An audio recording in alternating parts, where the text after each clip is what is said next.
రాజకీయ ప్రభుత్వం అంటే రాజ్యాంగ విరుద్ధం. మనం ప్రమాణం చేసేది రాజ్యాంగం మీద. రాజ్యాంగం మీద ప్రమాణం చేసి రాజకీయ ప్రభుత్వం నడపడం అంటే, రాజకీయ ప్రభుత్వం అంటే అధికారంలో ఉన్నటువంటి పార్టీ చేసే రాజకీయానికి అనుగుణంగా పోలీసులు పనిచేయాలి, అధికారులు అందరూ పనిచేయాలి. అంటే ఇక్కడ న్యాయం ఎక్కడ ఉంటుంది అందులో? అదే ఇప్పుడు జరుగుతున్నది. శాతవాహన కాలేజీ ప్రిన్సిపాల్ని కిడ్నాప్ చేస్తే కేసు లేదు, అరెస్టులు లేవు. పోలీసులు బతిన్లాడి విడిపించారు. చివరికి ఆ కాలేజీని కూల్చేవతల పడేశారు.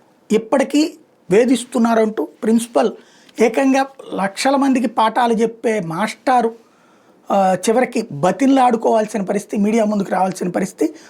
ఎమ్మెల్సీ ఆలపాటి రాజేంద్ర ప్రసాద్ ఫోన్ చేసి శాతవాహన కాలేజీ విషయంలో ఆయన చెప్పినట్టు తాను వినాలని, లేదంటే నా సంగతి తెలుస్తానంటున్నాడంటూ ఫోన్ ట్యాపింగ్లో ఉందని అంతు చూస్తామంటున్నాడని మీడియా ముందు ప్రిన్సిపల్ శ్రీనివాస్ ఆవేదన వ్యక్తం చేశారు. ఆయన అధికార పార్టీ అయినందున నన్ను ఏదైనా చేయగలనని వదలబోనని ముఖ్యమంత్రికి కూడా చెప్పానంటూ హెచ్చరిస్తున్నట్టు వాపోయారు. తనకేదైనా జరిగితే ఎమ్మెల్సీ ఆలపాటి రాజేంద్ర ప్రసాద్ కారణమని ప్రిన్సిపల్ శ్రీనివాస్ స్పష్టం చేశారు. గతంలో కూడా తను కిడ్నాప్ చేశారని, అయితే పోలీసులు జోక్యంతో విడిచిపెట్టారన్నారు. శాతవాహన కాలేజీ విషయంలో ఆలపాటికి ఎలాంటి సంబంధం లేకపోయినా ఆయన చెప్పినట్టు వినాలని బెదిరిస్తున్నారని, దీంతో డీసీపీని కలిసి రక్షించాలని కోరానని చెప్పారు. ఆలపాటిపై డీజీపీకి కూడా ఫిర్యాదు చేశానన్నారు. మరోవైపు శాతవాహన కాలేజీ ప్రాంగణంలో గురువారం ఎమ్మెల్సీ ఆలపాటి మీడియాతో మాట్లాడుతూ ప్రిన్సిపాల్ వంకాయలపాటి శ్రీనివాసరావుని పద్ధతి మార్చుకో, తప్పు చేయకుండా చెప్తే దాన్ని బెదిరింపులు అంటారా అంటూ ప్రశ్నించారు. ఇది పరిస్థితి అక్కడ.